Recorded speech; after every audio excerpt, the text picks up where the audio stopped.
Welcome to the July meeting of the Oak Grove Community Council General Meeting.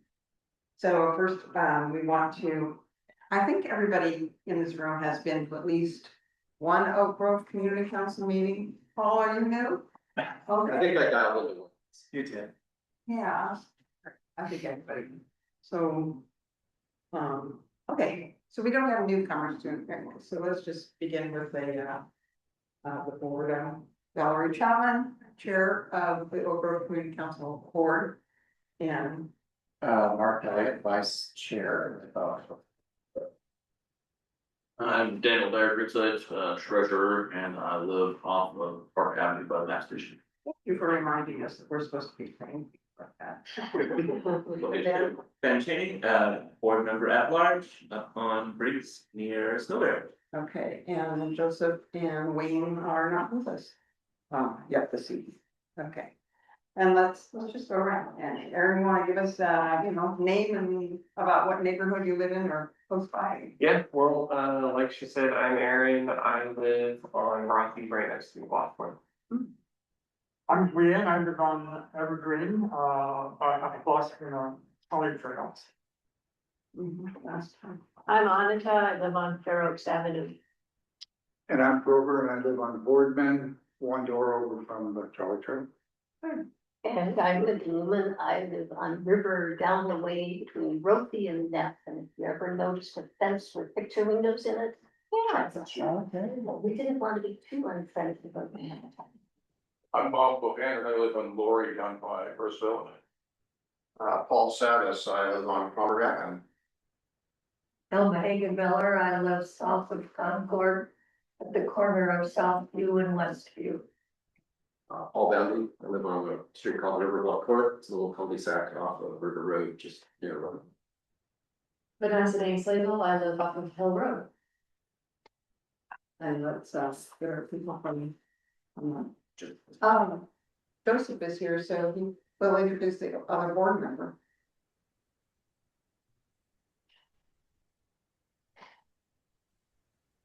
Yes, we introduce myself, Valerie. Yeah. Hi, I'm Joseph Edge. I am a board member at large, and I am a resident of the River Forest neighborhood. Good to see you. Jane.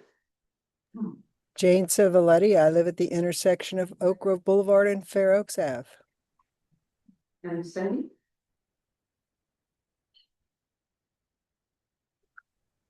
Cindy. Oh, I'm Cindy Brown. I live at Rose Villa. And I am awake. And Linda. I'm Linda Seals. I live on Woodland Way, south of Oak Grove Boulevard. And you're calling in from outer space? Yeah, I'm on the moon. All right. Pam? I'm Pam Horan. I live at Rose Villa. Right. He's also in some fabulous place. Sheila? Hi, I'm Sheila Shaw. I live east of Mount Talbot, and we are having quite a bit of thunder out here. Oh, there too. Okay. Oh, okay.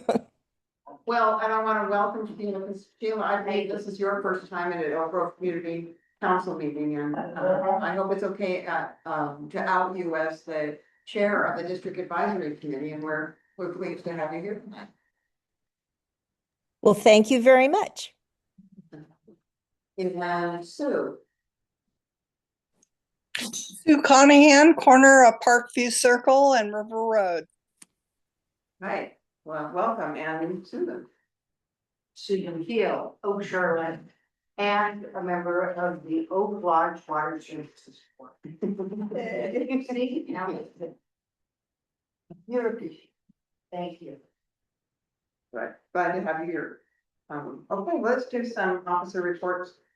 Dan, do you have a treasurer's report?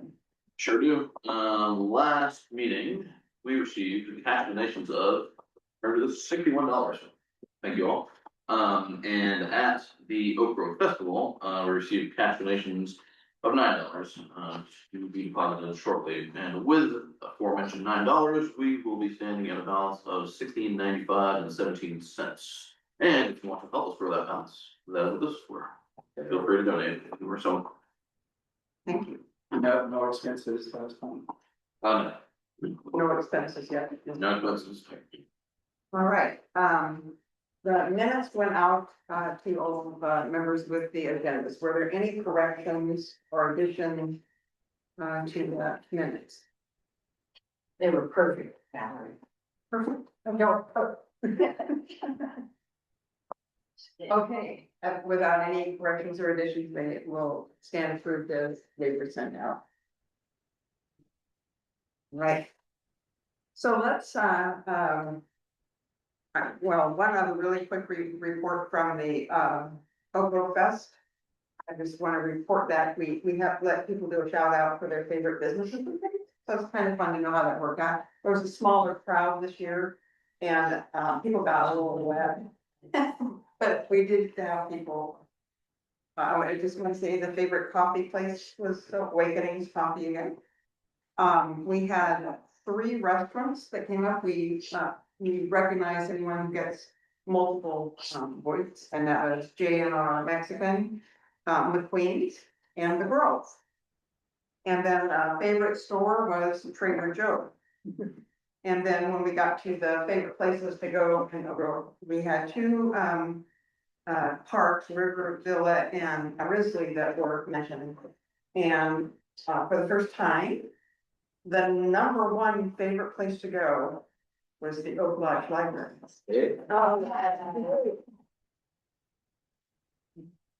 So having said that, I wanted to introduce Paul Bondi, who is here tonight to give us a little overview of how the Oak Lodge Library's gone, and he's a member of the Friends of Oak Lodge Library. So thank you for being here. Yeah, thank you. And I didn't know, I kind of put together a little bit. Yes, please. I just put together a little bit of a spiel on the Friends. Many of you know who the group is, and then I'll talk a little bit about the library. Mitzi Olson, the librarian, would have loved to have been here tonight to talk about it. She was not able to, but she has an open standing agreement to come anytime you guys on future meetings if you'd like to do that. So I don't think I'll be able to provide every piece of information that you might be looking for, but I'll do my best. All right, take that questions. So Friends of the Oak Lodge Public Library is a nonprofit 501(c), basically the fundraising arm of the library.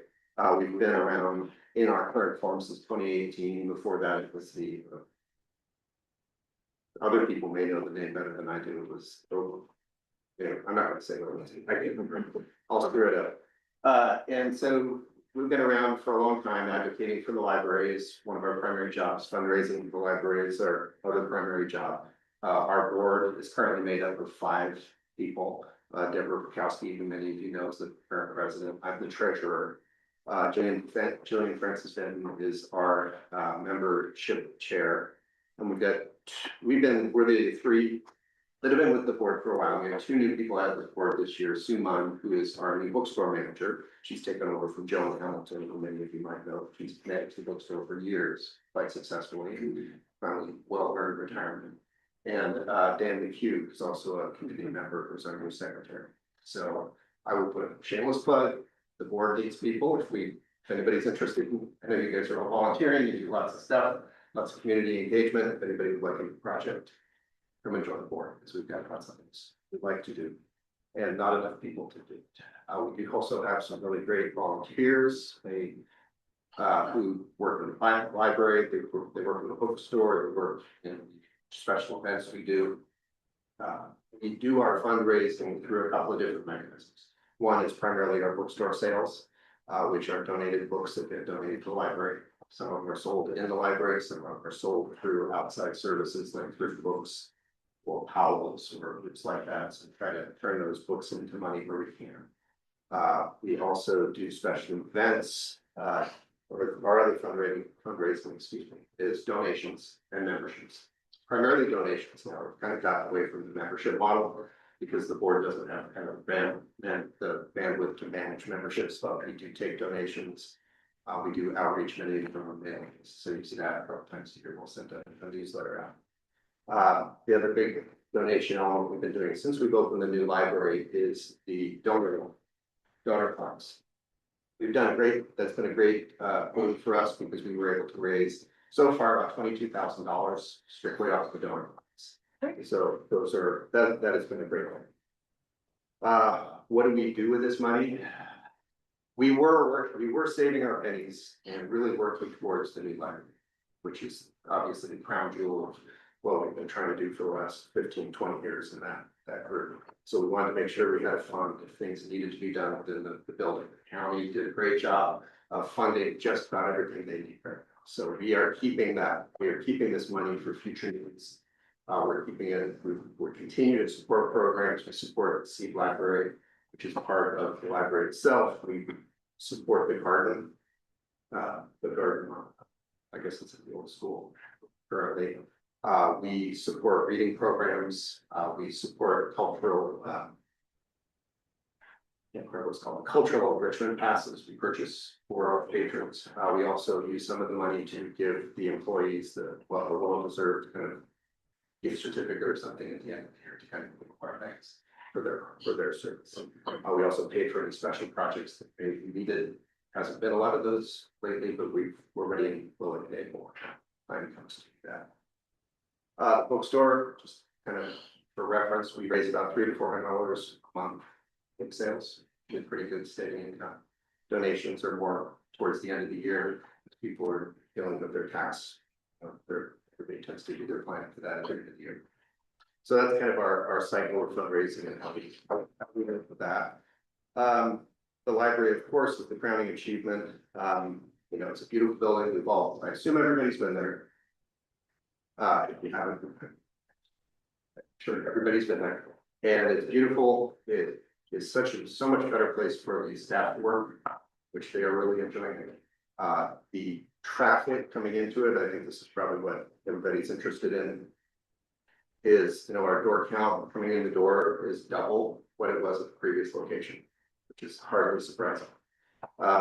There are 80,000 visitors so far this year, which is really good. Last year at this time, where the door counter was actually broken. So the dates aren't data from 2024, the previous data, but it's just tells you how much it's gone. Circulation is only up about 15%, which tells you everything's being used, but people coming in and borrowing books is probably about the same as it was before. But the people coming in and using facilities and reading and using the internet have all done. The community group, the history study groups, the use of those are way more than 50%. So it's a great feature for them to have. They had a couple of study groups, but they did not have a community group, so they did not have a history group. So all those things are really cool. I think for me, the single best thing about that building is just part of the community center. You've got the park, not to mention the parking. You've got the community center next door. It's such an asset to the community that we want to make sure we are able to support this project where the need does come around. The friends are there to support that. Let's see, I got through all my notes, and I'm sure you guys have more questions. So feel free to let me know. Emergency question. Sure. Someone told me the ability to drop off books so that they could be resold or go on up to thrift books, etc. had stopped. It doesn't sound like it from what you're saying. It hasn't stopped. What has happened, and in hindsight, this is probably, we weren't very proactive during the programming phase of the library. And obviously, everybody was trying to make sure the funding and the budgets and all that stuff was worked. We did not end up with a workspace. The Friends did not end up with a workspace. Previously, we had a fairly generous workspace within the building. We had two conference rooms that were converted to sales space. One was actually our workroom, one was the sales room. In the new facility, we have what we now call it bookstore anymore. We just call it clothing because it is it is very visible. It is great. Don't get me wrong. It's right next to the circulation desk. The books are very exposed, but we don't have as many books that we have per se. That's one of the reasons I think our sales haven't gone up since the previous location, despite the additional traffic, because we've got less books out there. We got more people. So I think it's fine. It's great. I think if we could have some additional space somewhere. And I know we've been looking for it, trying to figure out how we could do that. I think that would be smoother. We did stop taking them for a while when we were between the libraries. We had no way to deal with it. We had to basically clean everything out of the old place and start a new one. But, you know, if anybody has any thoughts or spare storage space somewhere, we might be able to borrow. Well, I think the original intention was that the community center rents space for you guys to use. So We're open, no rush. well, there's only about 90% of it that's not being used. Yeah. That's a discussion. So, did that answer? Well, one follow-up. Would you welcome donations at this point? Absolutely. No, absolutely. And I would say you can still drop off circulation testing. They're supposed to take them. Most of the staff is willing to take them. If you're bringing in 30 or 40 boxes, call first. And we'll arrange something for that. And you can go on we have a website, Friends of the Oak Lodge Public Library, kind of reaches through there. Some people, sometimes you'll reach out through the email. Again, it's all volunteers. We don't check it properly enough, so it might take a couple of days for somebody to get back to you, but. That's somebody what will get back to you.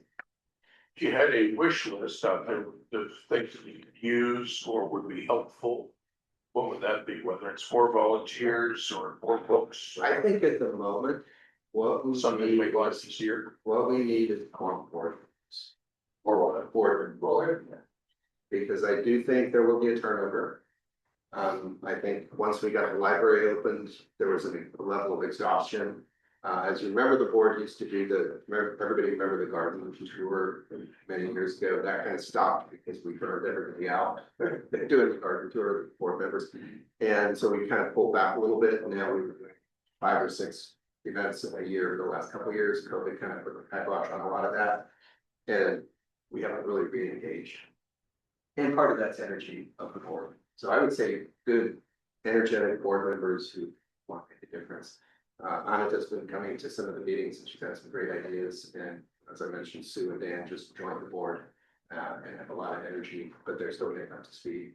I foresee that we'll need more people for that. I think we have a lot of people who are volunteers, great volunteers. And what we need the board members to be able to get out and engage in events. And actually come up with the idea of what events would like to do, what appraisers would like to do. That seems to be a little bit where we're lacking. So that would be my wish list is for people or two. It's a good question. Sorry. So do you take all kinds of books? I mean, what's your parameter? Well, I have the 30 boxes that I'm talking about. You've taken, I think the most we ever took was 22 at a time. 22 boxes once. We will take any books. I mean, obviously, they turn them around and they sell them in the book nook for $1 or $2 or $3. So people aren't picky, but we can only put out so many at the moment. Sure. I mean, not picky, but you know what I mean. But there's a little more, we're not going to sell them. I think if we do get books that are high value, they go to the third-party sales. And I think we've been working with some other agencies around to do third-party sales as well. What's it called? Clackamas book. There's a couple of public-private companies around that take them and resell them for us.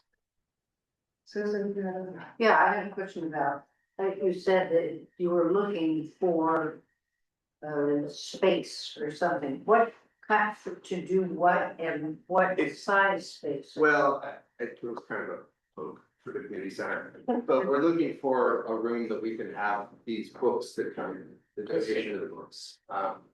And to sort them. To a place to process them. We need a place to land our computer. We go in and we scan them and we kind of get the preliminary values for them to see if there's anything worth selling through private channels. But if we get 5 or 6 boxes, it fills up the space we can do that allocated because we are in the shared workroom with the library. So. And we were in a shared workroom before, but we had a little more spaces. So if we could get, and it really should be close to the library, ideally, but you know, I think ultimately maybe somebody's dream might be to have a bigger bookstore somewhere else, but it's kind of scale. I know there's a couple of libraries that do that. Yeah. Oregon City has that, they have their own library, sort of separate library. But I don't think it would be we don't have that brand of vision. Thank you. This is library related, but, the library has, I'm speaking as a member of the Oak Lodge History Detectives Board. And we were a little ahead of the game and did arrange for a space in the new library where we have the history room, and the books that are in that space have been donated by people that came through the Oak Lodge History Detectives. So there's a lot of things like maps in the drawers in there, and the ability to have stuff up on the screen in there, computer and things like that. The Oak Lodge History Detectives had 3 spaces reserved at the festival in June, and Mike, who is our chair, is going to have hip surgery. And he had these 3 spaces set aside and was going to have a theater there and show something, and 10 chairs there for people to sit on. Well, he canceled the whole 3 places at the last minute, but we're looking now at sometime in September.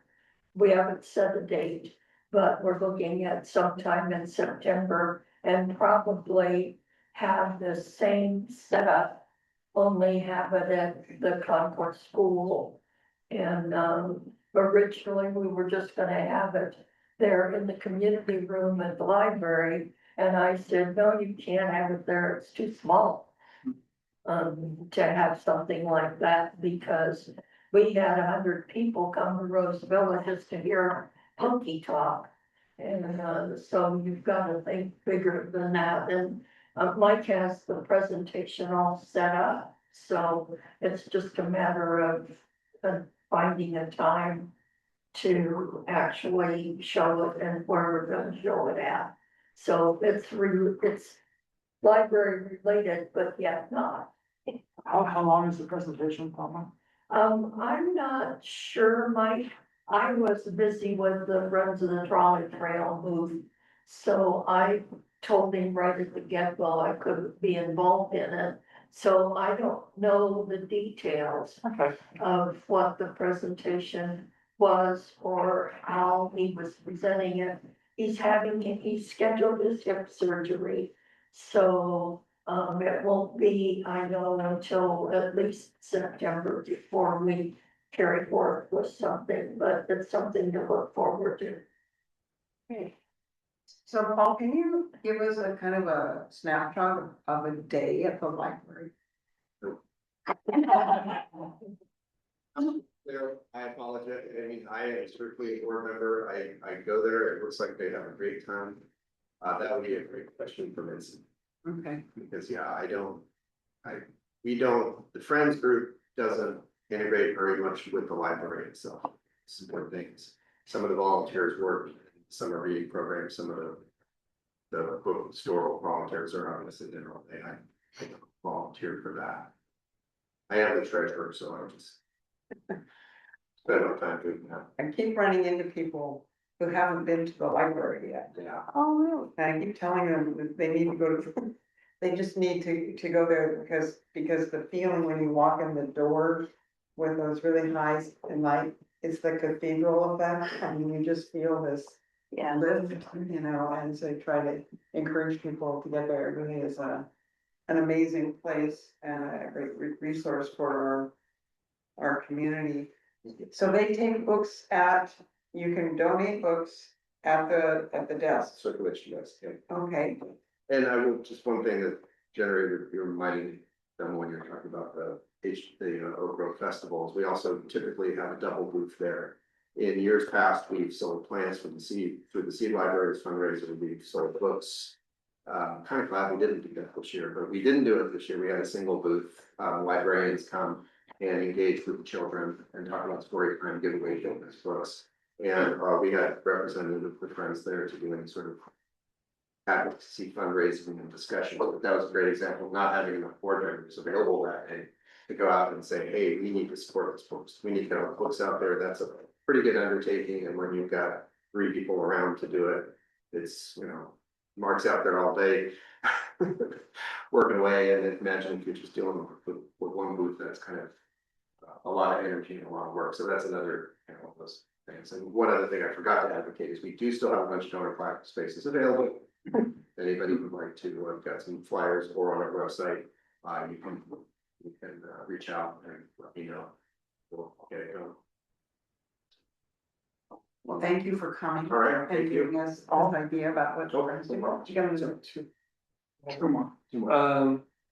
How would you describe the difference between a volunteer and a board member in terms of role and responsibility? Volunteer doesn't need to come to board meetings. Okay. Board member comes to the board meetings and has a sort of a, what's called a management role. Volunteers are pretty informal. It's as needed. We got a lot of people who volunteer, but we actually can't find things for them to do. So it's kind of, and volunteering for the library and volunteering for the Friends are kind of a little different thing, but we can get you connected.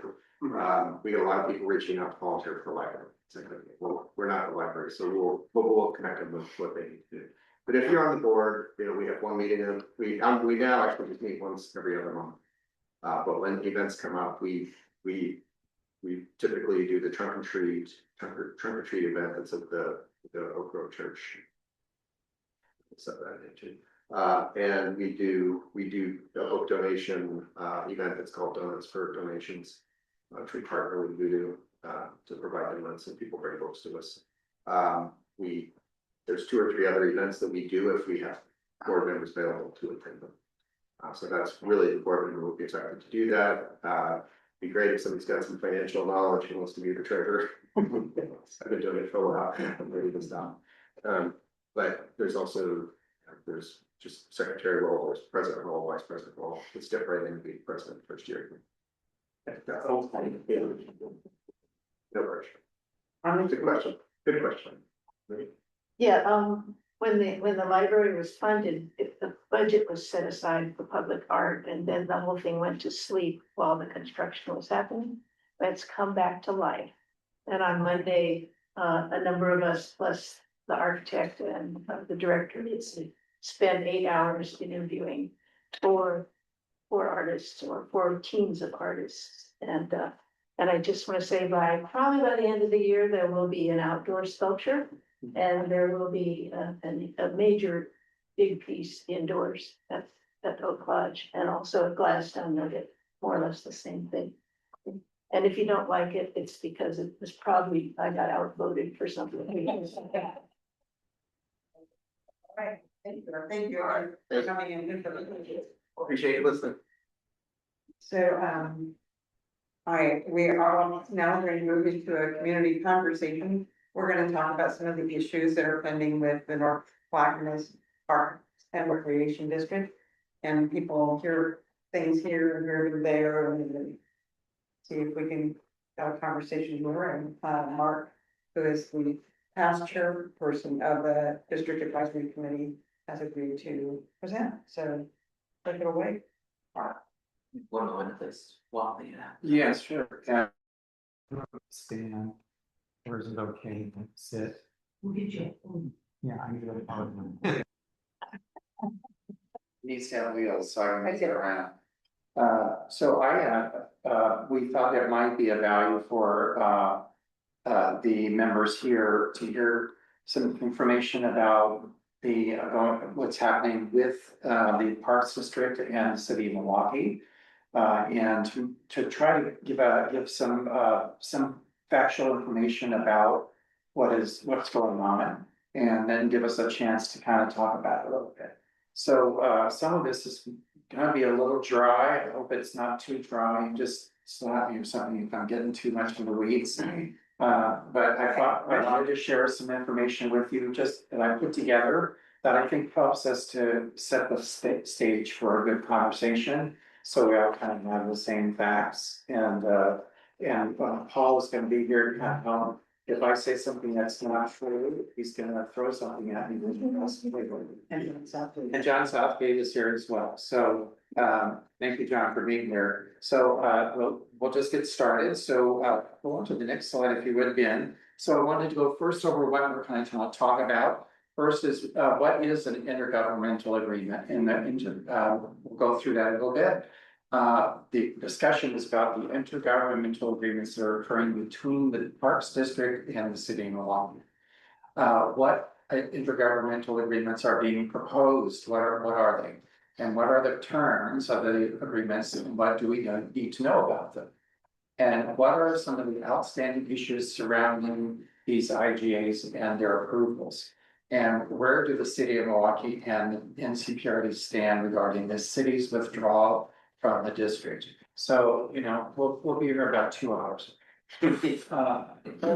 So, and then lastly is really just to have that conversation. What are your thoughts and concerns about what you hear and what you know? Okay, so let's go on to the next slide. So I wanted to start first with a little bit of a timeline about that's kind of important to get a background as to how we got to where we are. So in 1990, NCPRD was established by a ballot initiative by the voters, and it was intended to serve the North Clackamas urban areas, including Milwaukee and Happy Valley. Happy Valley was incorporated in 1964, so it's around 1965. No, Happy Valley wasn't in there. They came in later, I mean, it was incorporated as a city and. but they weren't included in the NCPRD. Oh, they weren't originally. Okay, that's good to know. I thought they were. So thank you for that. So in February 2020, Happy Valley officially withdrew from the district after a lengthy litigation that ended in a actual legislature that was passed by the state legislature in 2019 perhaps. In winter 2022, the Milwaukee Bay Park design was put on hold and paused pending approval of an intergovernmental agreement between the city and district. In February of 2022, the Milwaukee Community City Council discussed a potential ballot measure to withdraw from the district. They did not put a ballot measure forward and stated that there were other details that needed to be considered before they did so. May 2023, a county circuit judge ruled that the 2008 IGA withdrawal method via city council vote exceeded their legal authority under state law. In June of 2023, then the city of Milwaukee appeals that decision to the Oregon Court of Appeals. In February 2026, the Oregon Court of Appeals issued a favorable ruling validating that the intergovernmental agreement allows withdrawal via a city council vote. In April of 2026, the NCPRD Board of Directors appealed that decision to the Oregon Supreme Court, and arguments are scheduled to be heard in November of this year. In April 2026, a final cooperative IGA agreement and a Milwaukee Bay Park IGA were approved by the City of Milwaukee City Council. In June of this year, then the 2 IGAs were presented to the Board of Directors for a final approval. Final approval was delayed to allow the District Advisory Committee to weigh in. Then in July 2026, the District Advisory Committee discussed the IGAs, but did not pass an affirmative recommendation resolution. Further discussion is proposed at a DAC meeting that's occurring on August 18th. So we're right so far? Mark, I'm gonna jump in and make a clarification, and there'll be some documentation that will be approved by the Board of County Commissioners to the city tomorrow. But on the word final, I would restate that versus April 2026 and say that the city, while we were still negotiating, the city upon its own said, this is our final. Okay, we're gonna delegate any more negotiating authority to the city manager, and the Board of County Commissioners was surprised, or the Board of Directors was surprised because we were still negotiating. We had unsettled legal points. It was like, huh? We're not there yet. So I would make that correction. They were presented to Well, they were presented to the board of directors in an email. And they were not presented for final approval because we weren't done. And the supervisor discussed the IGAs, but does not pass an affirmative recommendation. We were still negotiating. So I would just add that while that is their perspective, that was a surprise to us, when they basically said, and then they signed it. Kind of interesting strategy, but we were not finished. Thank you for that clarification. Any questions so far? Yeah. So what does that mean? That if you weren't finished, We're still negotiating. do they think they're negotiating? I think it's unclear because we get mixed signals, and I think some of the people in the room that were at the last meeting on July 8th. Heard the mayor say, you know, if we don't get this done, we're walking away. I think I interpret that as walking away from the agreements, but you know, if you and I are negotiating on something and we know we have a lot of things to sort out and you say, this is it. And it really didn't come out that way. This is it, take it or leave it. I think that's a difference. That's not the right nuance here.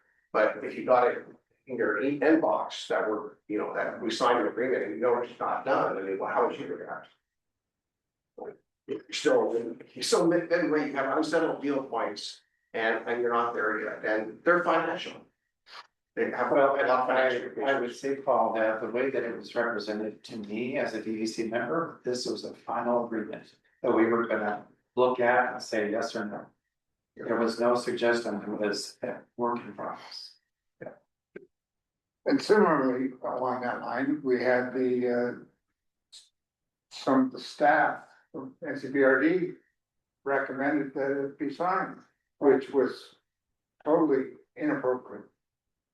Agreeing that it wasn't settled and it was misrepresented in that regard. It was unclearly represented in that regard. Thanks. Well, maybe one more question. Oh, yeah, sorry, yeah. You mentioned something happening in 2008, but that's. What is that? Yeah. So, the original agreement was made, for the IGAs were created, what, 1995? Yeah, the 2008 agreement was when Happy Valley entered, and so the IGA is basically a contract, if you will, it's a governmental contract. So the IGA recognized Happy Valley in that 2008 IGA. Got it. And that's why it came about, and also made a few other adjustments and changes so that's how the 2008 came about. There was an agreement in place that dated way back in the 90s that started this whole thing. Got it. So Happy Valley came in 2008 and left in 2020. Correct, we Much easier. Just so that, you know, I just want to make, we have that. Yes, ma'am. Just the semantics of the August 18th date. It's August 12th. Oh, did I get it wrong? Or for the next meeting. The Wednesday meeting's August 12th. August 12th. Okay. I thought that was I have a question. So, I'm sorry. It was. We're talking about agreements between Milwaukee and the Parks District, right? So I don't understand there, in April, is there a cooperative agreement and a Milwaukee Bay agreement are two different. There are two different things, so then let me go through that here. Okay. Good question. Yeah, and good question. So, what is an intergovernmental agreement? So an IGA is a cooperative partnership between two or more government entities. These agreements allow agencies to pool resources, provide joint services, or shared responsibilities. John is with us here tonight, has some background experience for this, and I thought, John, if you wanted to say a few words to add to that about what is the IGA and how is it used?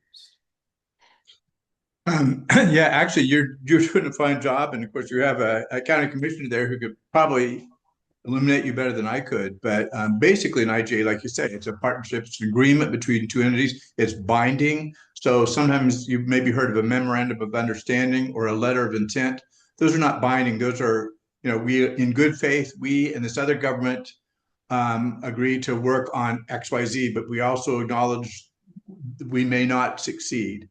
in the case of an IGA, once it's adopted, that's going to bind the parties to say, we will do this in exchange for you're doing this. And as long as both parties abide by those terms, unless of course they're modified subsequently, then they are obligated to do what the IGA says. I don't, and I'll also say, I know very little about the issue before you tonight, the city of Milwaukee and the NCPRD.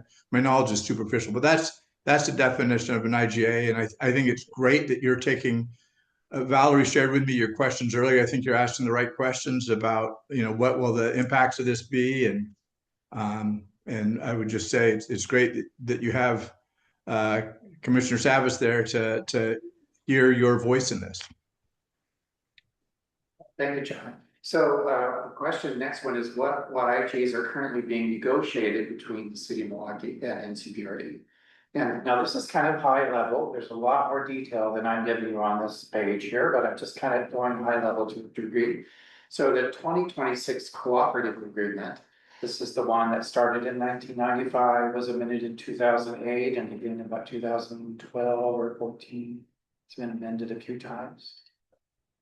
Yeah, the 2014 agreement is a SDC agreement. Okay. Okay.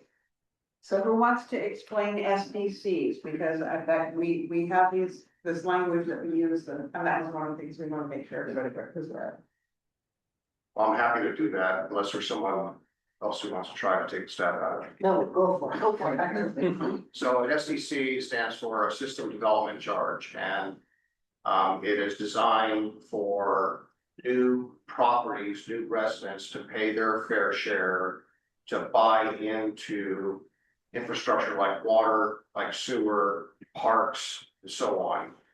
And that way it helps fund the new capacity, because absent that, that means the original base, people that live here forever, let's say, are paying for growth when they already paid for that in the first place. So it's not 100% recovery, meaning that it's not a perfect mathematical adjustment, but that's what an SDC is, and they're regulated by state law.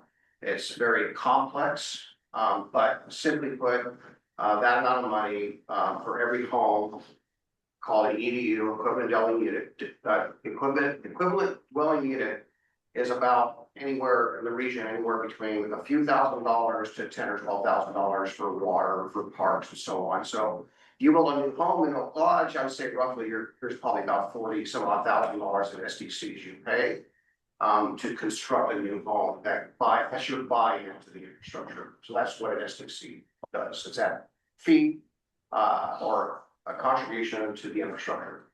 So can I get in the weeds with that a little bit? With SDCs, so they're like taxing districts, but there's 3 of them in the NCPRD. Is that correct? There's zones. Okay.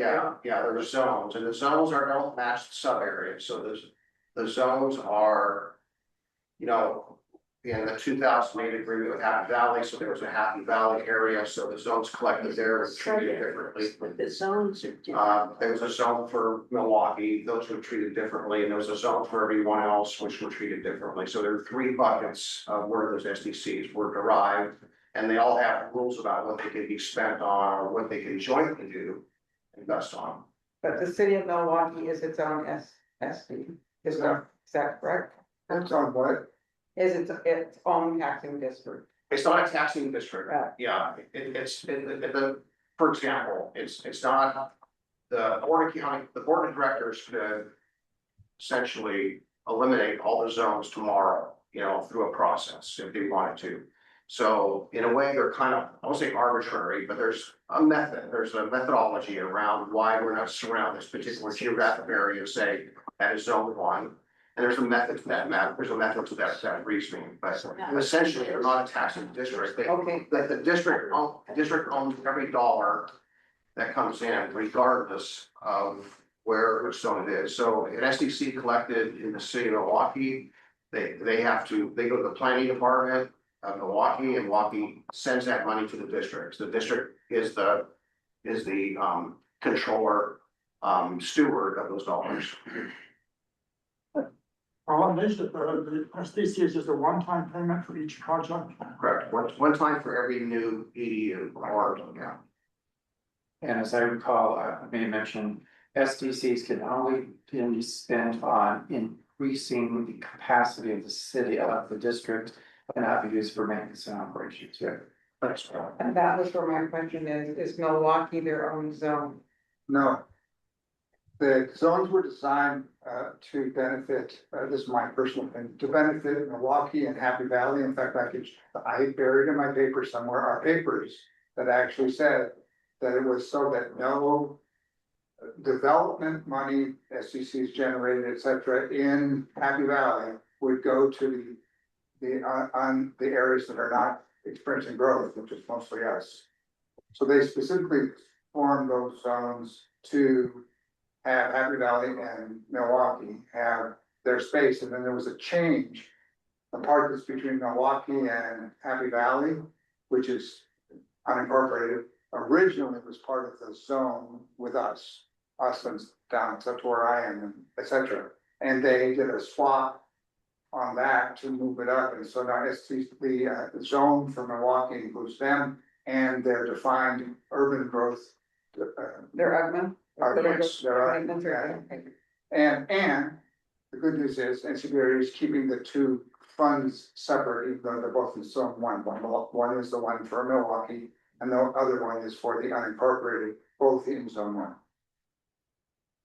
Okay, so getting back to the IGA, so the cooperative IGA amends the 1992 agreement governing roles, responsibilities, and requirements for the district and the city of Milwaukee regarding operation, management, administration of parks, recreational facilities, and programs. So the Milwaukee Bay Park in their intergovernmental agreement governs project management, construction, funding transfers, and future maintenance responsibilities for Milwaukee Bay Park Phase 3. All right, next one. So what are some of the important terms of these agreements? So now, this is me calling what I thought were the important things. I'm sure there are others who think there's other things. The important ones is that Milwaukee shall, under the cooperative agreement, Milwaukee shall be responsible for funding capital improvements, repairs, and replacements at the Milwaukee Community Center. Currently, that is the responsibility of the district, even though this building belongs to the city. Kind of like you having to pay for a roof if you're renting a house, but anyway. NCPRD will pay utility fees for Milwaukee parks based on June 2025 rates. This provision is contingent on an update to the city code granting NCPRD a waiver for paying unrelated fees for police department and city street improvements. Okay, next slide. So what are some of the important terms of the agreements? Under the Milwaukee Bay Park IGA, NCPRD will provide the city with approximately $4.9 million of district funds to be used towards completion of the park Phase 3. The city will be responsible for remaining funds needed for construction, and the city will be responsible for construction itself, and they will be responsible for operations and maintenance once the park is completed. Originally, that was still a district law. So this is the place, this is why I wanted us to talk about SDC. Because when we say NCPRD will provide the city with approximately $4.9 million, then people want to know where that $4.9 million comes from. And my understanding is that comes from the SDCs, is that correct? Mostly. Part of it, between 3.1 and speculatively 3.3 or so million of those SDCs that were collected within Milwaukee would be contributed under this proposed IGA. By the way, there's two IGAs, right? There's the master IGA and there's the funding IGA responsibility for Milwaukee Bay Park. There's two different agreements.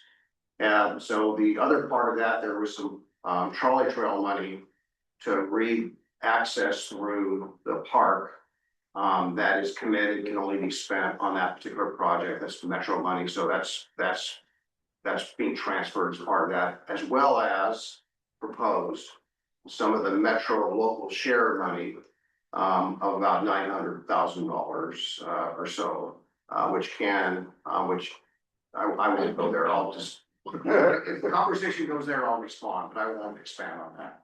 But that combined adds about 4.9. I think that that's an important piece when we talk about the money, that we know where it's coming from, and that it's money that can't be spent for, ongoing operations, it's capital money, is that correct?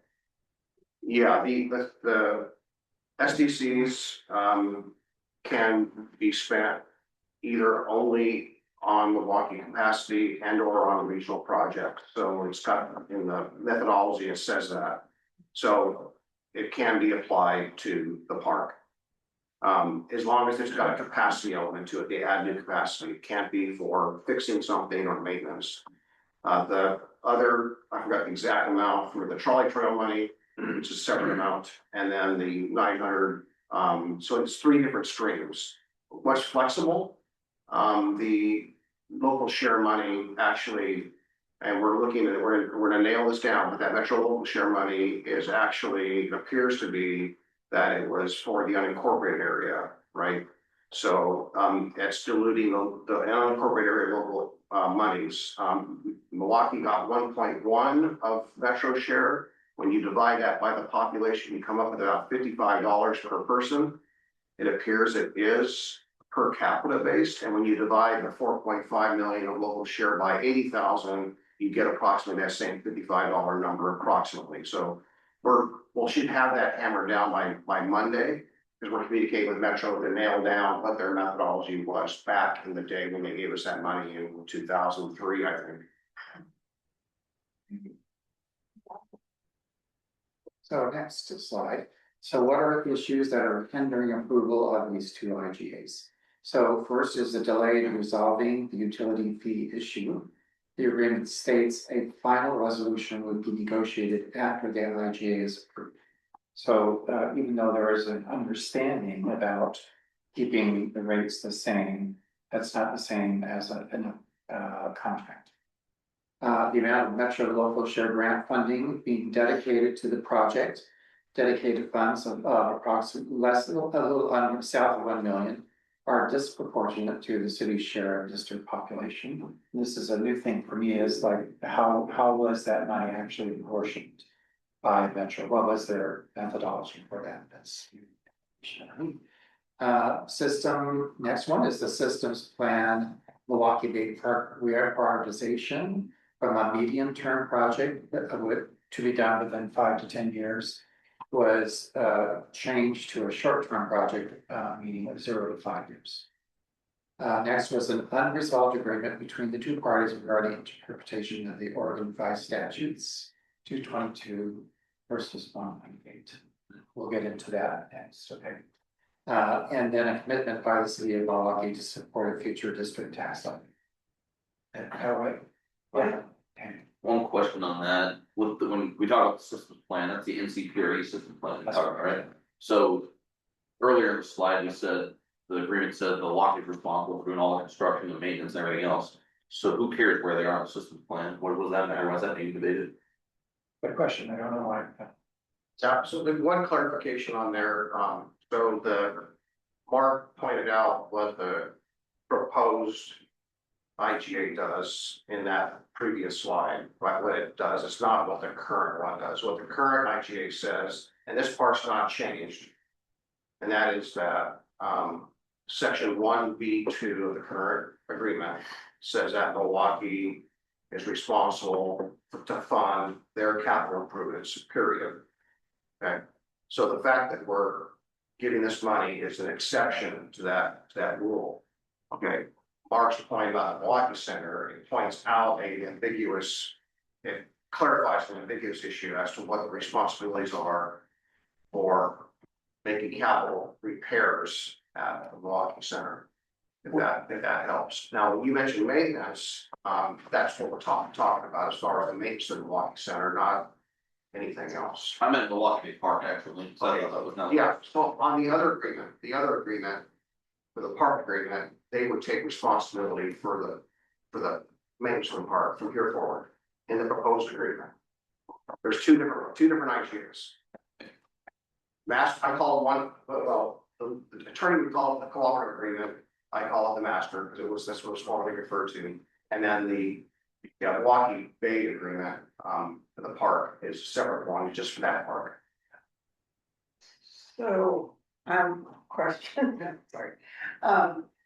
So in the systems plan, as it was put together, Clackamas Park, which is the #1 most visited park. I remember hearing that at the District Advisory Committee and some of the presentations. Was in tier 1 for renovation, correct, for improvements. And that's, that's the #1 visited park. But with the move of Milwaukee Bay Park into tier 1, Clackamas drops down into the 2nd tier, is that correct? That's a proposal. Well, doesn't the movement up like that into the higher tier mean that it's eligible for funding from Metro earlier? That's my understanding. If you're in the system plan and you are on a shorter time frame, then if funds become available, they would go to that as opposed to ones that were later in the system plan. Yeah, it's typically true that you have a 2nd tier project, you're probably not gonna get any grant funding for it. Okay, Not now, yeah. right, so Yeah. what's weird is that yesterday, Metro divvied out the grants. And yet the master plan or the systems plan was approved last year, it's a tier 2 project, so that's the anomaly, right? That was 1.7. Yeah, 1.7, that was awarded yesterday to Milwaukee Bay Park, so there's an anomaly there, but, I think that there was eyes on this, that it was to be pending, because we were talking about that exception to the rule. I want to understand the movement of Clackamas Park to tier 2 because it's the #1 most visited park in the system. Am I correct? That's what we heard at the last DAC meeting, and Yeah, I'll try to address that. I think a lot of us that were part of the system plan, and it was a large lift of a lot of people who aren't here, but a lot of people. So the consultant, and actually recognized consultant who did this, did the steering based on really what their expertise showed, what the polling showed. And this issue about which park was the most visited is confusing, because when the polling was done, you may all recall they were gonna do a district-wide system plan. They were also doing a Milwaukee separate system plan in case Milwaukee left, right? So what happened was the polling was done separately. So when you look at the raw data of the polling, and you look at it one way, you can say, oh, this is the most visited park. But if you looked at the district-wide polling, and you would see different numbers for that popularity. So all to say that the results were district-wide, and they put Milwaukee Bay Park as 2nd tier, they put the North Clackamas Parks, which is basically ball fields. They put that as a tier 1.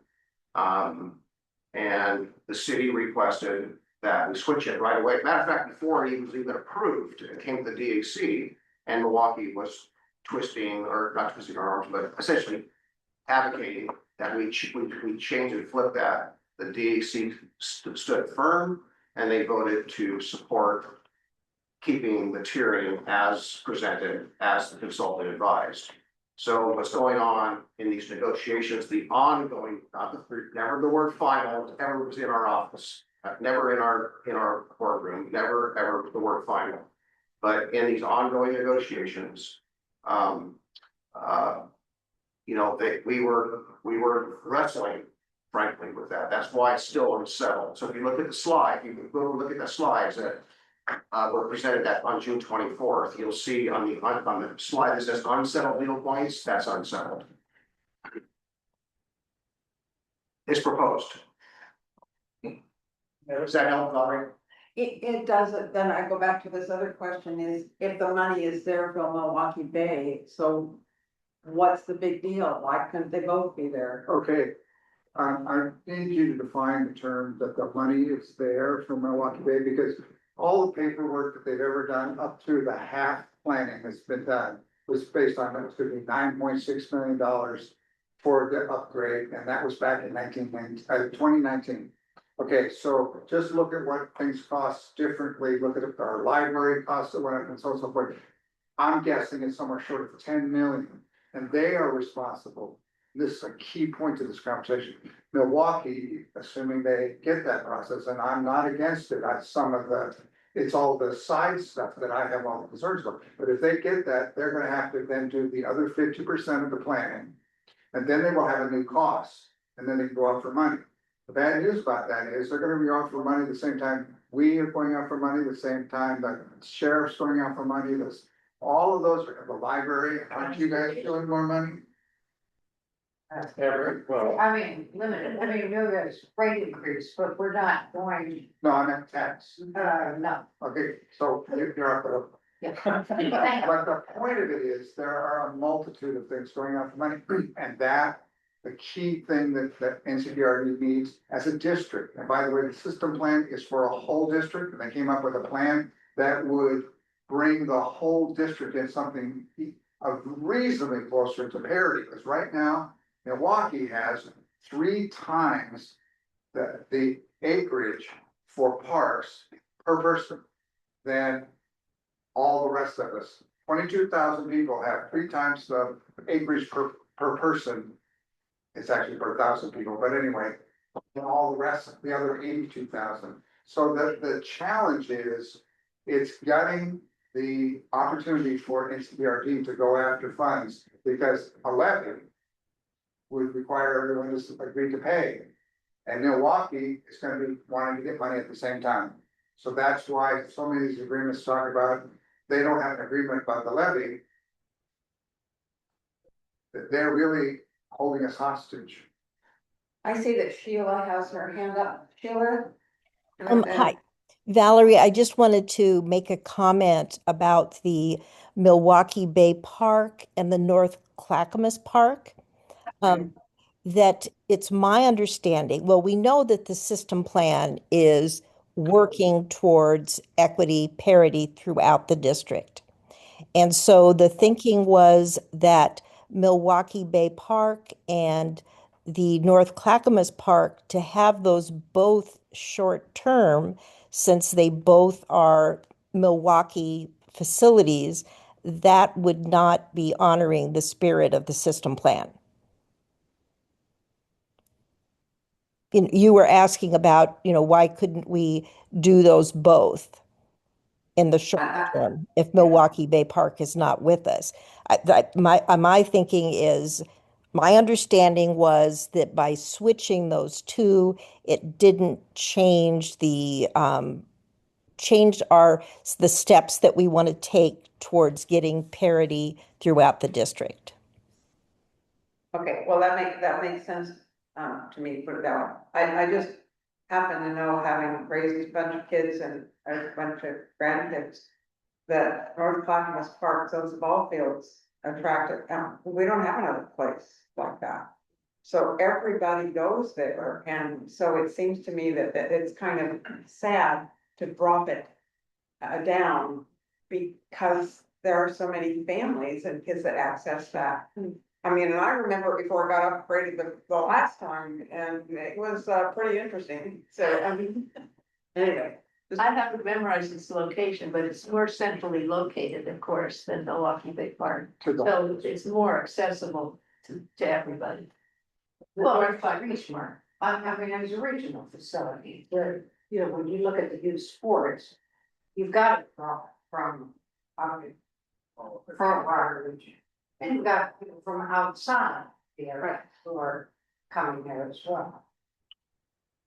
What, just to make this really clear, appreciate Sheila Shaw's comment, the funding for the Milwaukee Bay Park, as is presented in the system plan, and the funding for North Clackamas Parks is more of a maintenance investment in the fields, right? There are 2 different projects from several different funding streams. So the impact of the local share is probably the one that would compromise other investments elsewhere, whereas the ballpark fields, that was more general funded. And the capital plan, something can be in our capital plan. And it happens in trade commission all the time, for example, you can have something in the capital plan, but that doesn't mean that there's no funding that you do it. Or that you use a particular funding stream, you can have outside funds, and that's why Milwaukee Bay Park is in there. And other companies are in there, but if they're the responsibility of another jurisdiction will pay for them, they just basically need to be in the capital. But that doesn't commit the district in this case to fund it, even though we are making this exception or trending toward making this exception. I'm sorry, I've been listening, I have too many questions. I wanna go to, there's a piece about the SDC zones, right? If it's a local park, the funds have to come from the zone that local park is in, is that correct?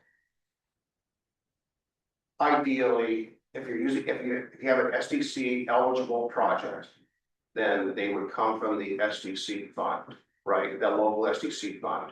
If it's a regional facility, and it meets the definition, you can tap all the other zones and use that, right?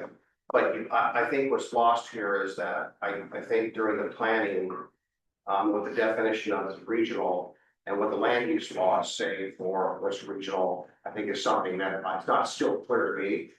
How and when that change is made, if that change is actually figurative or if it's actually land use specific to say, for example, if you look at Aquatic Center, that's a regional facility, lots of parking.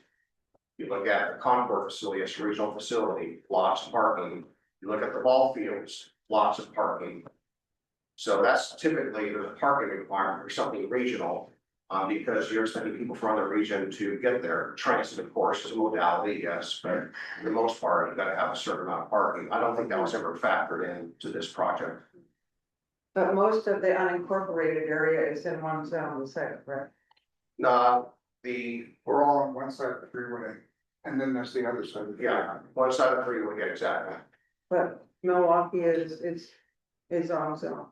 Well, Milwaukee's is, yeah, so yeah. And it's on, Yeah. And it is, but it's on when it's unincorporated, but still, it still has. so funding from that area for local goes right to there, but zone, sub areas 1, 2, 3, and 4 are all in one zone, so No. is that? No, that's not true. Yeah, don't try to mingle those because they're not the same. Okay, all right, just trying to figure out how this gets shared around, okay. All right, let's go to the next slide. So what is the ORS 2222 versus 198 issue all about? So Oregon revised statutes contain laws enacted by the state legislature or by a vote of the people that govern how districts and municipalities must operate and govern. So ORS 222 governs municipalities like the city of Milwaukee. ORS 198 governs special districts like NCPRD. So there are two different, essentially set of rules. Each ORS has a different rules on how a municipality may withdraw from a special district. So NCPRD and the city of Milwaukee disagree on which ORS applies if the city were to withdraw from a district. That's a little ridiculous, isn't it? I mean, the law conflicts with itself. And we're waiting for the Supreme Court to decide that. And so and this is, well, I'm not going to that, but anyway, let's keep going, right? So what are the important differences between the two? ORS 222 allows the city to withdraw by a vote of the city council. Allows the city to demand up to 20% of the value of district assets in cash. Really? And their current district asset liability is estimated at between $6 and $18 million. That's a big spread. Okay, so ORS 198, the city may withdraw under two conditions: by petition to the board of directors or by a vote of the district citizens. Equitable distribution of the district assets is not included in that provision, in that ORS. Okay, so It means they don't have to give. they are not entitled to under 198 to district assets. When it says the vote of district citizens, is that just the citizens of the Milwaukee part of the district or the entire district? We're prisoners of Oregon City School District in Jennings Lodge, and we tried to get out. They voted us down more than 2-1. All right, so next. So what happens next? So what's happening next is that the advisory committee is going to consider a resolution to recommend approval of the two IGs at their public meeting scheduled for August 12th. I got it right on that time. The NCPRD Board of Directors will consider the two IGAs at their quarterly board meeting scheduled for September 16th. Is that a true statement? So there's been confusion. And if you go back and you listen to the recording, you'll hear Administrator Schmidt say that we don't expect the DAC to review the IGAs. We just were, basically, I think the theme was, that's why the slides were started out with the first slide. Where do we go from here? That's the first slide. So the slides were developed to give you all a high level opportunity to chime in on that. And then the IGAs were there for reference. And again, they were never final. So we were trying to do, because Milwaukee made this effort to sign on and have the illusion that they were final. We felt it was important to get everything out. So we just came clean, so to speak, and put everything out there. It says, here we are. We're still working on this. So, what was your question? I think a lot. So, we're not actually, what you're saying is that Gary's saying, you're not gonna say, yes, sign the IGA, but we are weighing in on essentially the terms. That's what Yeah, so what we're asking the DAC to do by September is chime in and make a recommendation on what you feel or what you're concerned about. Let's say it's not about the IGAs. Let's say you're concerned about, an aspect of the park or an aspect of the agreement or the funding, whatever that may be. If you have something that you don't like, don't document it. I mean, make it part of the recommendation. I don't think we even frankly expected a vote. Okay, I know the vote was taken, but I don't even think, frankly, that the vote was expected because it wasn't anything up or down, right? That's why the slides kind of give the option. There's all this opportunity for flex. If you read the slide, you'll see option 1 says, for example, option 1 and continue with negotiations on elements A, B, or C, or whatever those are. So it was at a point in time and chime in, so kind of give us guidance as we shape it. And once we have the policy level issues kind of understood, then the IGAs, as I stated at the July 8th meeting, would be rewritten to match all that guidance from. So I think it would be really important to get some clarification on that for us. Anytime Gary says you can't, we don't hear the rest of the sentence, okay? And there is, I will say, I'll apologize on behalf of everyone here for that confusion. And Gary and I have been communicating and with the chair, Shaw, and others and staff. So we apologize for that misunderstanding about the IGAs, because we would never, frankly, I've been in public service for too long, 28, 30 years now. You can't wrestle or have a advisory body go in the legalese of an agreement. That's why the slides were there to help make it easy. So that's, I think that is what I hope everyone will focus on.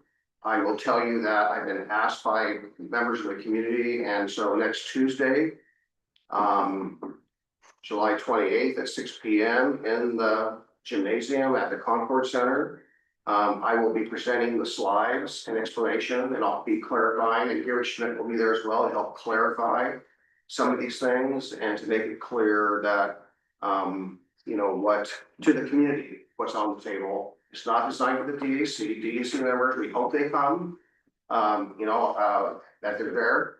August 12th, I've been tasked with doing a similar presentation on the slides and kind of clarifying that misunderstanding about what we're asking the DAC to do, and it's as simple as a dot exercise, or as simple as, hey, we like this, but we don't like that. You know, whatever that may be, you know, we're asking for your guidance. Oh, will you clarify the slides? Who's the source of the slides? The slides are representative of what the board was discussing for the last couple of years. Now, were they called options the whole 2 years or a year and a half or two? No.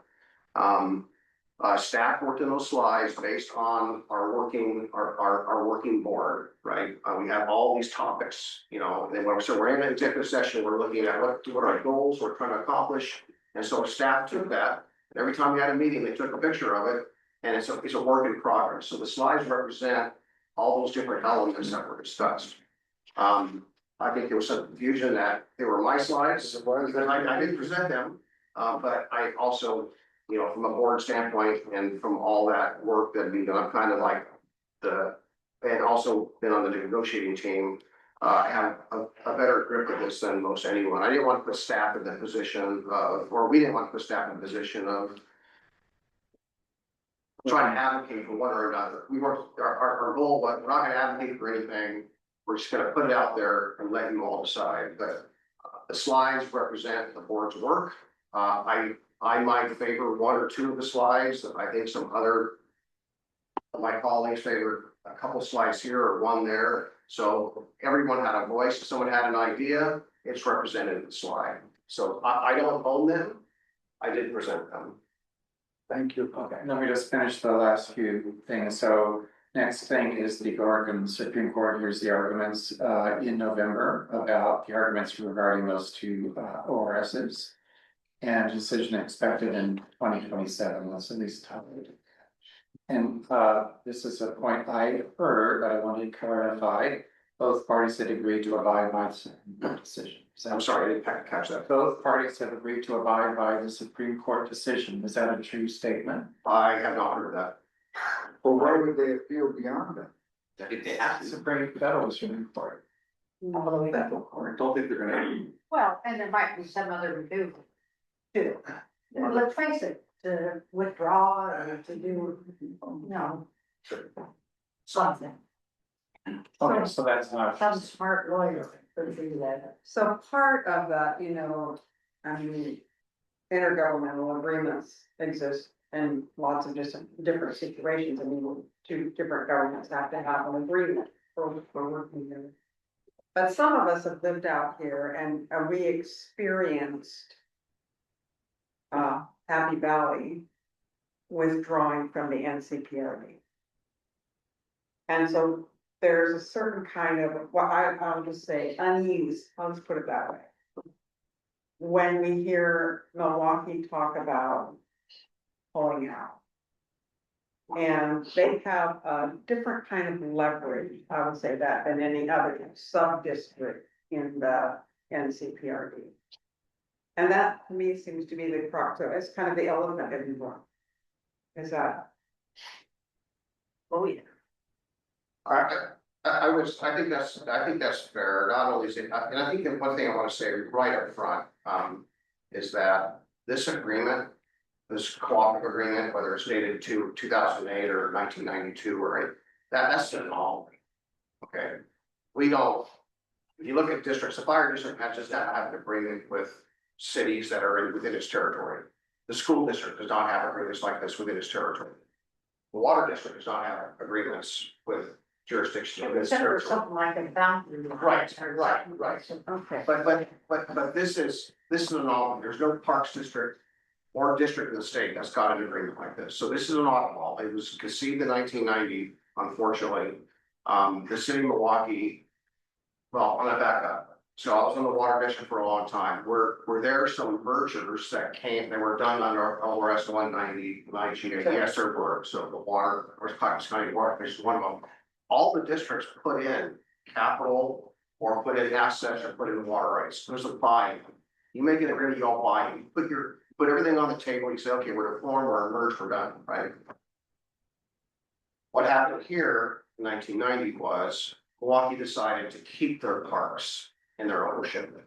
So an agreement had to be written to say that they will keep their, so they didn't contribute capital. You know, they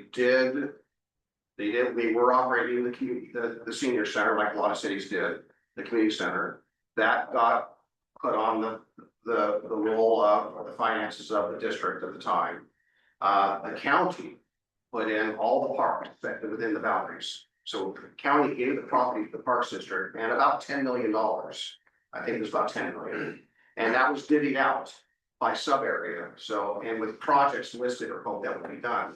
That was when it was a conception of how that would all play out. So what we have here is an anomaly. It's not the norm. And I think that it needs to be fixed ideally, but this threat of withdrawal where the conversation was going, the way Happy Valley came in was under ORS 222. They didn't come under ORS 198. And Happy Valley, Happy Valley's, how the Happy Valley agreement was, their withdrawal was unique because of that.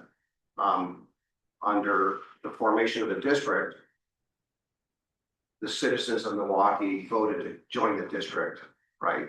So the city itself, when that happens, becomes not the city jurisdiction, but the geographic area becomes part of the district. Whole lock, stock, and barrel. So this agreement was only initially to, again, recognize that Milwaukee wanted to keep ownership of their parks. So that's why the agreement was crafted with the concept that if you want to improve your parks, you pay for it. Because you're gonna walk away with that asset.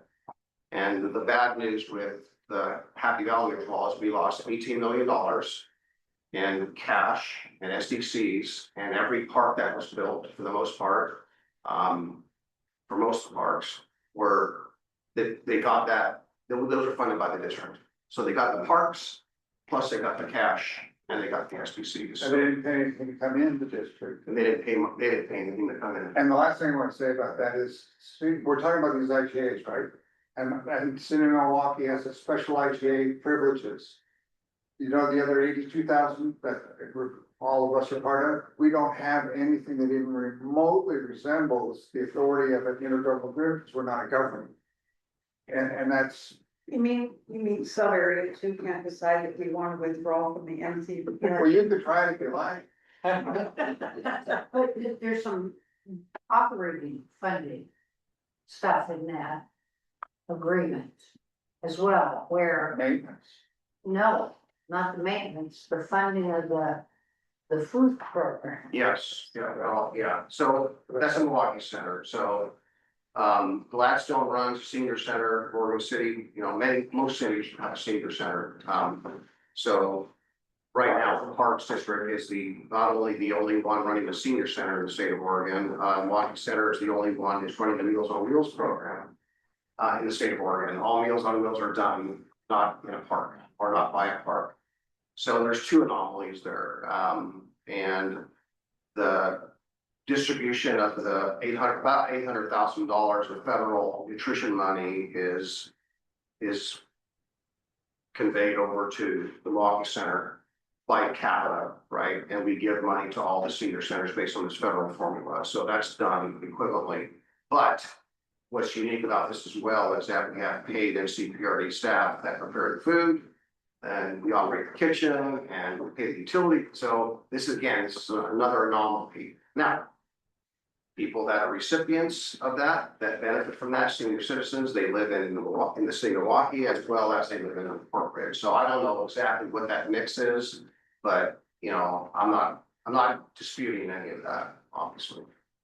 So Meals on Wheels People is a nonprofit based in Portland that runs Clark County, Washington County, and Multnomah County, Meals on Wheels, unrelated to any parks district. Mm-hmm. Is there any way that could be expanded? Could this join into that? Is there a mechanism for that, or is anybody looking into that? I'm going to look into that when things quiet down a little bit. I said I would do a deep dive, but I've been overwhelmed with a lot of stuff lately. Okay. This being one of them. But I want to take a deep dive into how those programs are ran. And see if nonprofit can step in that space, but there again, you know, what space is that? Because right now, that's being done within the geographic boundaries of the district. I got a call 2 weeks ago from someone who's outside the district, said, no, hey, I'm neighbors with these folks, they're senior citizens, I'm asking about Meals on Wheels, how do I get them connected? And they were outside the district, so the district said, no, can't stop you, can't serve you. So we're trying to connect them with the city of Gladstone and another jurisdiction to see if we can't get them connected to a Meals on Wheels program that is ran by a senior center, but I don't have all the answers on that, I don't say.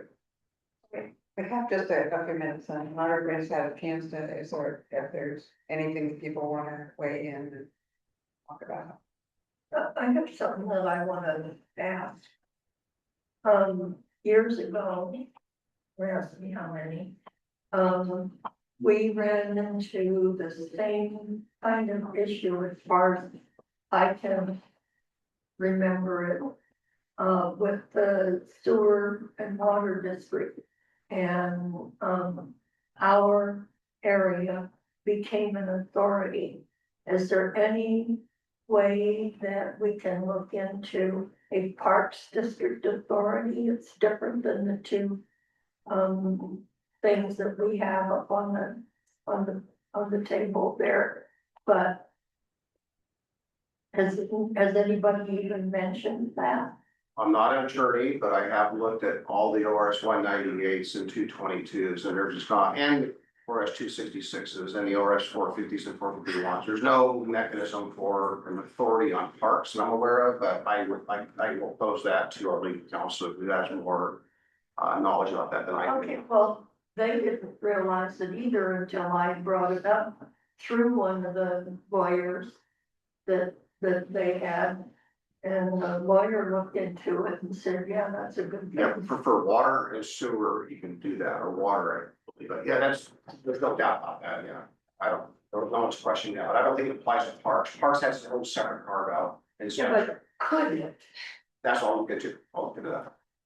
So there's a couple of anomalies in the agreements and we know that, and the elephant is in the room again, is that there's this possibility that Milwaukee will pull out. What's the downside? Downside of which again? Oh. I guess it's how it's done, right? Because as Mark Slide pointed out, the vulnerability to the district is done under 198. You negotiate that. You look at what you put in when you started, you know, what the share of money is, and you get a fair, equitable divorce, if you will, right? Separation. That's under ORS 198. Under 222, it, I won't say always, but the method that we're concerned about that has been thrown out there is a mathematical formula saying, okay, per capita, if your assets are worth $100 billion and, you know, per capita, you know, you divide that up, in Milwaukee didn't put in, let's just say they could walk away with, you know, I mean, it's Half the assets. yeah, it's a good chunk of the assets, it's a windfall, because they never put that equivalent in. I mean, I'm not here to tell you what the math is, right? You can do years of analysis to make that fair, but the ORS 222 has this mathematical, you gotta figure out how to divvy up the assets. And number two is that under OS 222, it's done by a vote of the jurisdiction, right? So 3 votes on the city council could do it tomorrow, for example, right? Under OS 198, and that's our claim in court, Supreme Court, is that the citizens of the district voted to become a district. Right? Forget the boundaries, forget the jurisdictions, the voters of the voter created the district. And by law, by design, constitutionally, the voters of the district are the ones to say, have the authority to say, we want to separate the divorce or whatnot, right? So really the authority is with people who started the district, the electorate, right? In this case, the claim is that you can write an IGA and you can dismiss the electorate and say the IGA has standing, and that's the argument in court. We're arguing, and the previous judges argued that no, you see electorate. The appeals court, we felt made a bad decision, and that's why we're appealing the appeals court decision. The Supreme Court, and then Supreme Court did not have to take our case. They have a choice. They can look at it and say, well, you don't have a case, or maybe you have a case. Or no, there's not a chance they would do it, they wouldn't take it. They did take it, so it'll be interesting to see how they decide there. Is there anybody online with a question or a comment they would like to? Raise your hand. Raise your hand, say hello. They're all in the kitchen.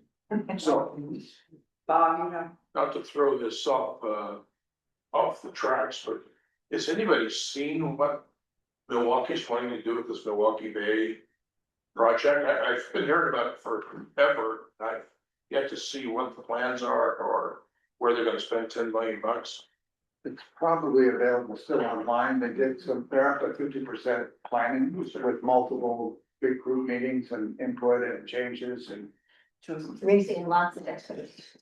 yeah, I'll give you a thumbnail spread. So I think back in 2017, 18, 19, I think it was estimated that with those dollars at that time, it would be about a $10 million project, right? And since then, inflation has just taken it to another place, right? We don't know what that is. They only had partial design, was not ever completed, and They never had the $10 million. and so our obligation was simply down to, this is where some of the confusion is, our obligation is gonna be the SDCs and whatever this portion of it is.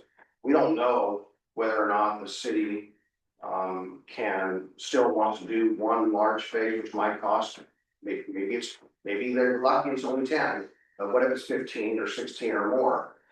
They might want to split that phase, right, because it's so much money, but where the money comes from is still unknown. There has always been an identified funding gap, unknown, but a substantial funding gap. So the misperception out there by some is that once these IGs are signed, they can start construction. Not true. They don't have the final design. The funds haven't been identified. We don't know where they come from. And that's not our responsibility as a district, but it's the responsibility of the city. So that's part of the confusion. Last thing I want to say is really important. I want to just point out that Mark and Vanessa are your representatives for this sub area of Oak Grove area. And so they are representing you on the DAC. And so if there's opportunity for you all to, if this sinks in a little bit or ask questions, if you choose to attend on the 28th, you can talk to your two representatives. And we have two DAC members from sub area 1, Linda and Grover, and I know that if Sheila's still here, she is one of the representatives along with Jeanette DeCastro for her sub area. So this is an opportunity to, for you to message to them and them and others about what you see or would like or whatnot. So there you have it. I am still here. I am still here. I think everybody else is gone. Yeah. I want to thank Mark for putting the presentation together.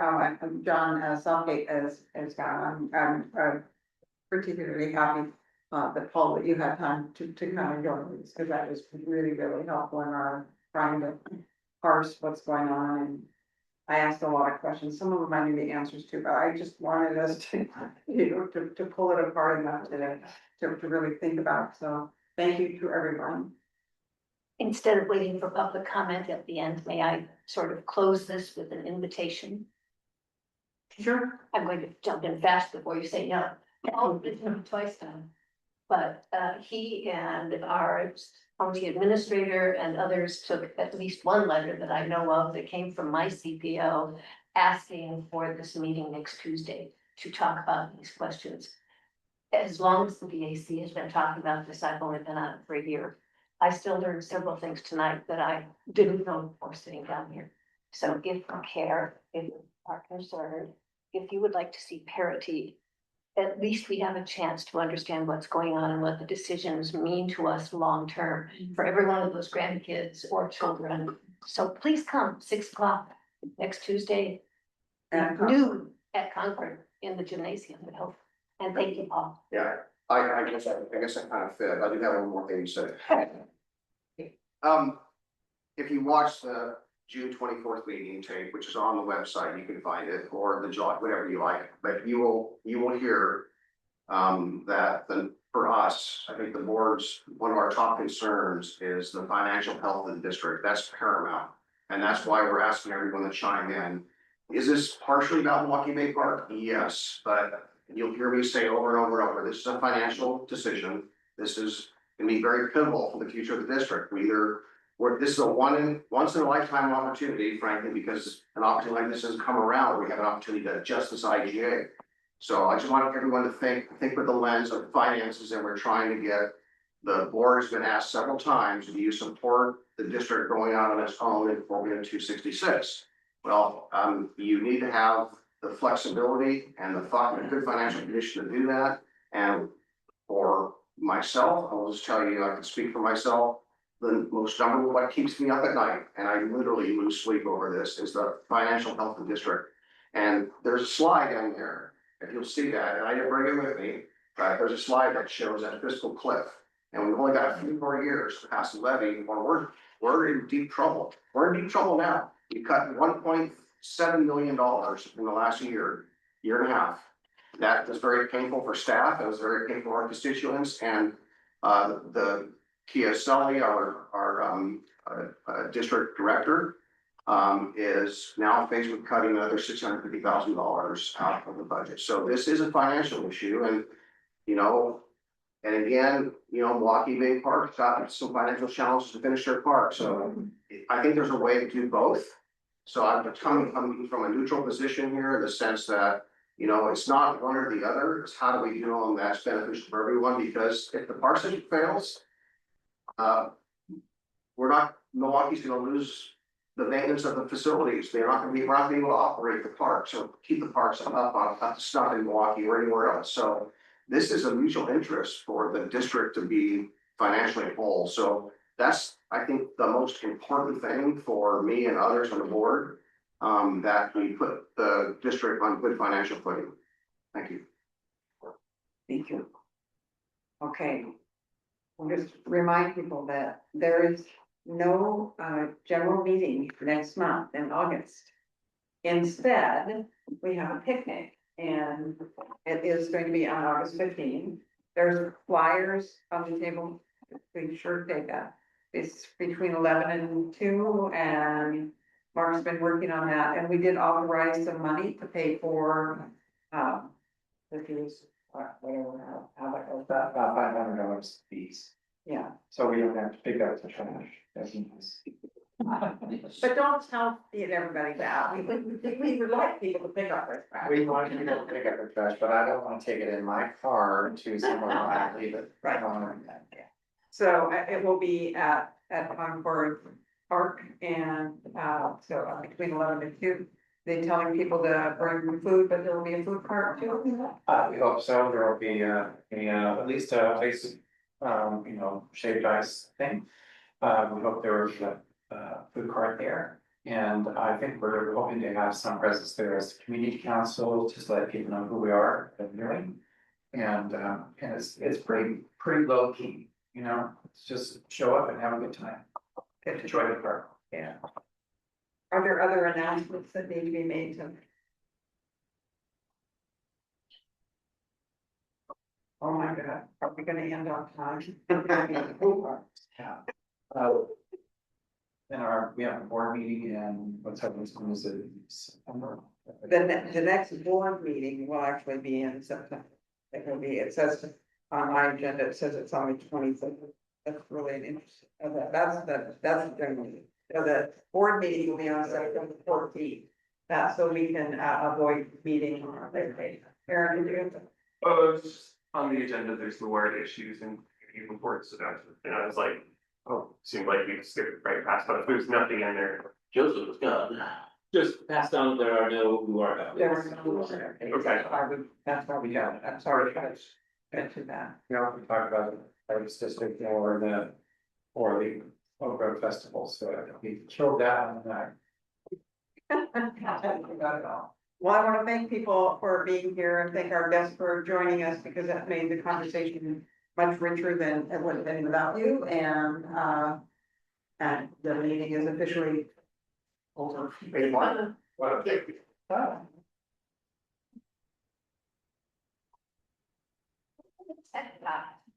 Oh, nice.